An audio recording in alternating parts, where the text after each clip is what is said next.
Miss Transworld's 96 here, another video review. This time we have another Hot Toys review, The Dark Knight Rises Selina Kyle, aka Catwoman Hot Toys figure. So yeah, so here's the box, same identical box to Bane, as Bane, just, customized to Catwoman, of course. You got the Dark Knight Rises lettering, and it says Selina Kyle. I do like that it's really focusing more on Selina Kyle, and not so much Catwoman, because in the movie she was only called Selina Kyle, and other than being called a cat burglar, she was never actually called Catwoman. So I do like that they are keeping it like Selina Kyle. I'm not too into this type of box. I don't like the shoebox type of thing here, where it like opens up like this. I'm not too into that type of box. It's okay, but I prefer something a little different, like a slipcover or just like an opening box type of thing. So yeah, it is kind of neat that there is like two different fabrics. Over here you got a nice smooth one, and then over to the picture,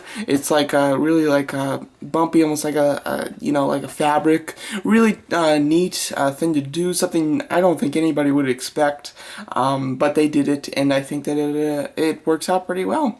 So there you go. So yeah, so now let's go over the figure.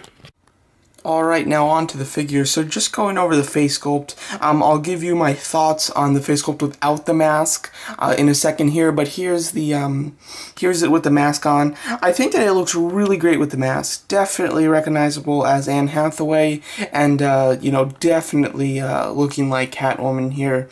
So I'm really liking that. The eyes are pretty cool. They look very just, like kind of focused, kind of looking up, and I'm really happy that the mask actually like fits over the eyes really well. They could have definitely not been a great fit, and then the eyes, would have like a little mask over it or something. That would not be good. Of course, you can flip up the goggles so that they're like they're up like that. It's not so hard to move the joints on the goggles because they're on a hinge like right here, and also right here that allows them to swivel. This allows them to come down.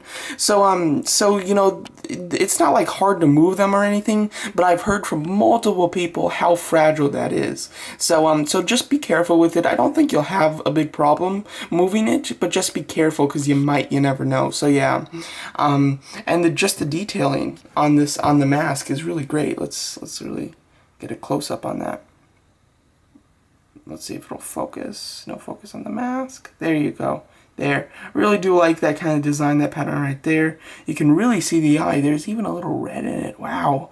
This is detail that I didn't even see close up, so wow, that looks nice. Oh, very cool. Yeah, so the mask looks really cool on her. Just going back here it is, all the way around, of course, and her hair. When you're putting this mask on, it's pretty hard to do. When I first did it, I tried it by opening the latch on the back here and trying to put the mask on and then attaching the latch on the back. That is way too hard to do. Don't do that. You never actually have to unhook the mask. Keep it exactly how it is when it came out of the package, and just slide it over her head. It'll work out much better. The hardest part about putting it on is not so much putting it on, but putting it on so that the hair does not go over the ears. So yeah, let's look on the side. Yeah, this one, unfortunately, I didn't do super well. I can push it up and it'll look a lot better, but yeah, so there you can kind of do that. So on this side, it's just okay. On the other side, I think I did a really good job, though. It's really behind her ear, so yeah. So you really just have to do some work with it to get it like this. After I learned to not try to do the latch on the back and just to put it over, it only took me a couple minutes after that, so yeah. Now going into the costume, really cool, loving this detail right here. Look at that, very nice, and the stitching work on the side there, really do like that. And then of course the zipper. I don't, this might be a functioning zipper, I'm not sure. I haven't tried it, but it actually might be a functioning zipper. You've got the utility belt, doesn't do anything and isn't attached there. Oh, you know what, I'm just noticing there's a little plastic film in between it, so for those of you who got the figure and don't know, you might want to take that off, I don't know. I never noticed it before, so yeah. But yeah, the belt's pretty nice, doesn't, do anything or anything too special or anything. Here's the boots, and these are really, they go high up. They look really nice, and they do not hinder articulation. I really love this suit because it's so skin tight, but still maintains a lot of articulation, which is just great. And then, of course, you've got the gloves right here. And it actually, I thought that it wouldn't look too right because you've got, one real glove, and it's supposed to be the same glove, but this is obviously plastic, and it does look really good.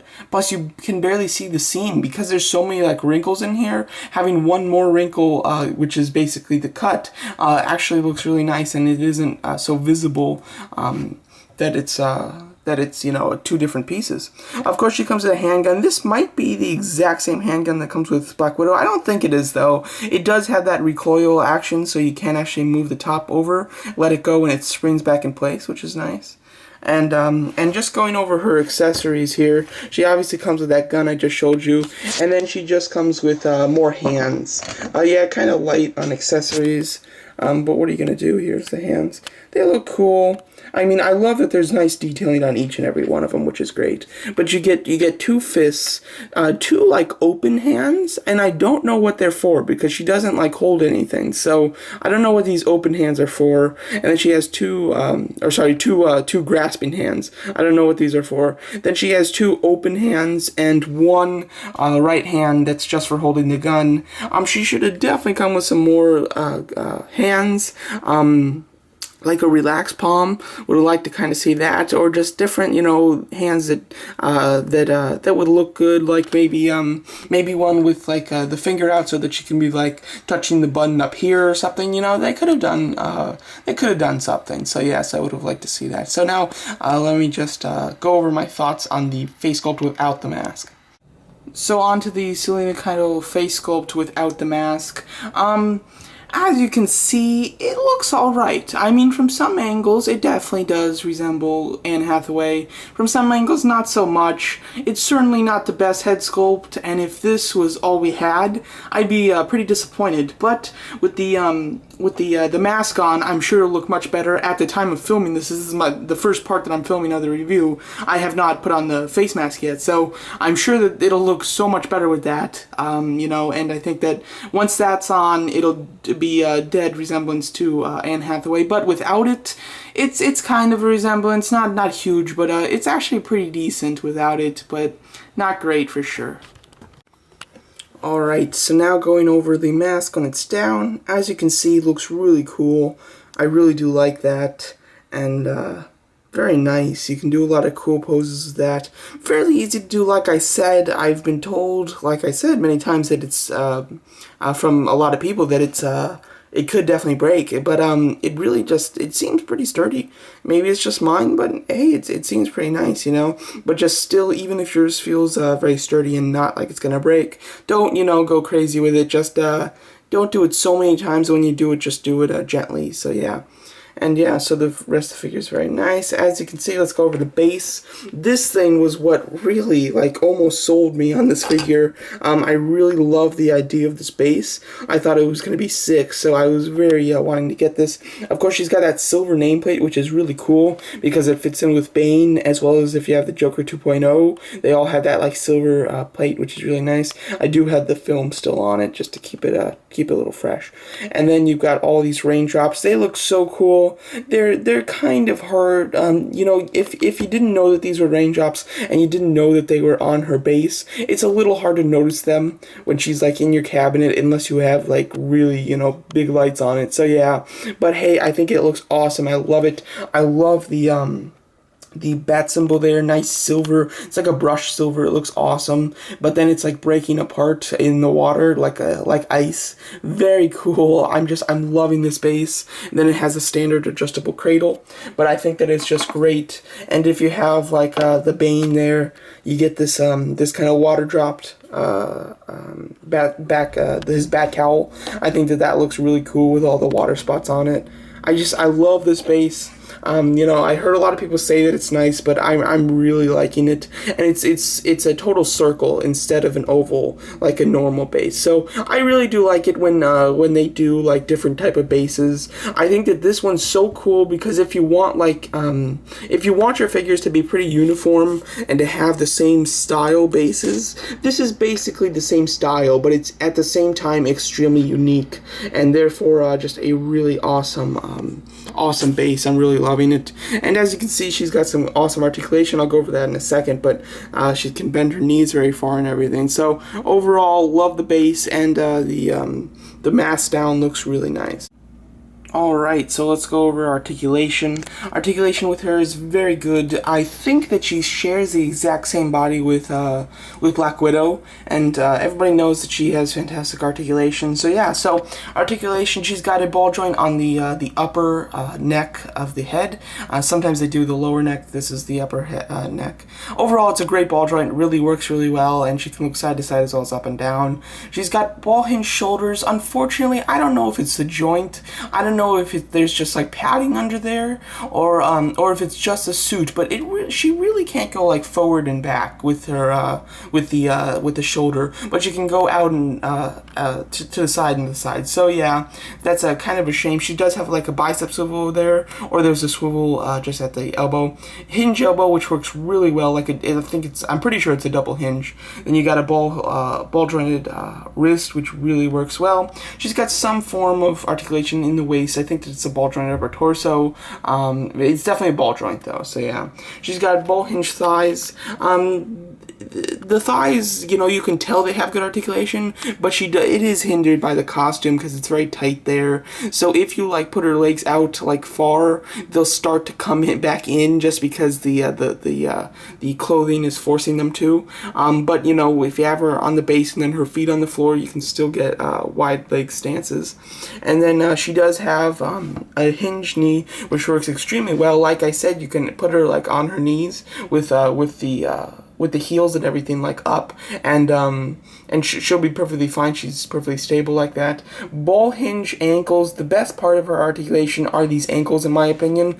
They are super well articulated and not hindered. I mean, over here, look at flush on the floor and completely like sideways. Really love that, and overall great. I failed to talk about the boots when I went over her costume. The boots are great. They got a very leather look to them, and one of my favorite things was this like metal heel with like the serrated edge. I thought that was just so cool and so unique and neat in the movie, and it's very well demonstrated here. I wish that they could have, you know, maybe made it a bit brighter silver or something just to get people to notice it, because it was a really cool part of her costume that I think a lot of people who really don't know the Catwoman too well would just not even notice it at all. And it was so cool that I wish that they bought it out a little bit more with a brighter silver or something. But yeah, so overall articulation is great. Alright, so now time for size comparison. Here she is with another female Hot Toys figure, and it's Black Widow, of course. They're both on, they're different bases, but they're both the same height, so they're standing on a level ground.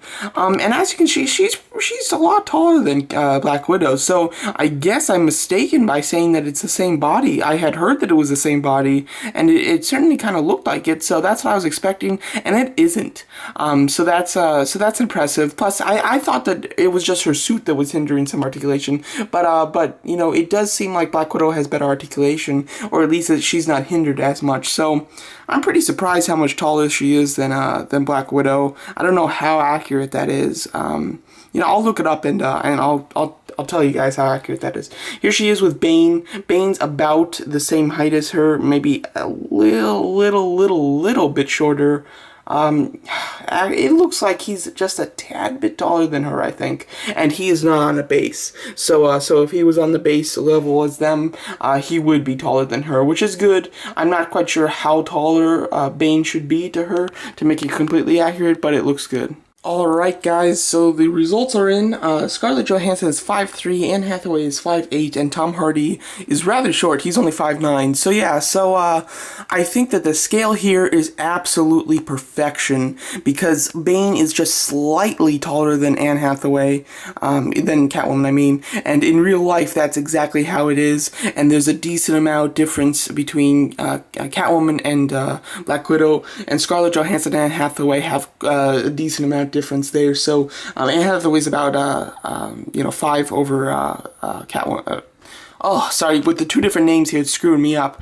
She's just slightly taller than her. So I think that this is absolutely a perfect scale and really nicely represented. I'm pretty impressed that it was so perfect, because typically with Hot Toys, for the standard, figure, it's 12 inches. Unless there's some significant difference, in real life, they'll change it. But typically, they just stick with the 12 inches. So typically it's not perfect, in scale, but it's, just good enough. You wouldn't notice it wasn't perfect.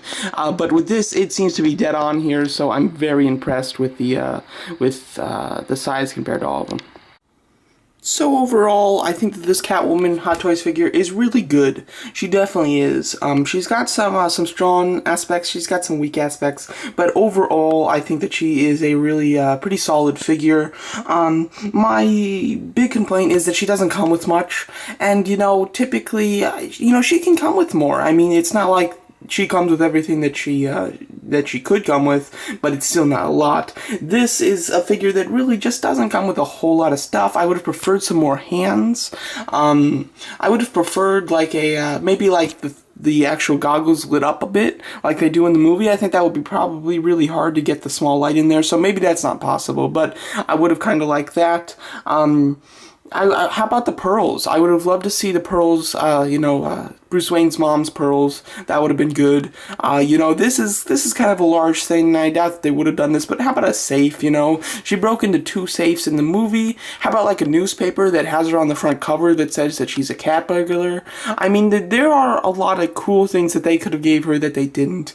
But one redeeming quality for what they could have given her that they didn't is that they gave her a great base, and that is something that is unnecessary. So they did that.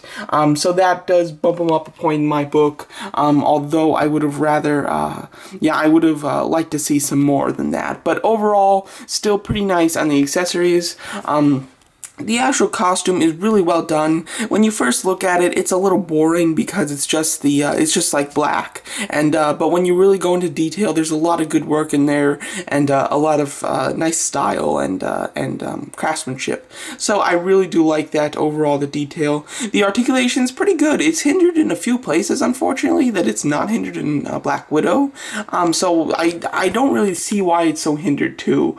The only thing I can think of is that there must be some type of padding or something that's hindering it in the shoulders, because it's definitely got a problem there, and I don't think that that's just from the I don't think that's from the top fabric. I think that that's an internal thing. So I do think that there must be some padding or something that's stopping it from moving totally up, because it doesn't feel like it's the plastic's fault. It really doesn't. So I have to think that it is the undergarments that they put under there. So yeah, and then the thighs being slightly hindered, that definitely does feel like this top fabric. So it does feel like this is pretty tight, which it must, it has to be, because it's got to look good. It's got to look like that. So I understand why it's that. So overall, really liking this figure. This is going to be for big fans of The Dark Knight Rises, for big fans of Catwoman, for big fans of Batman in general.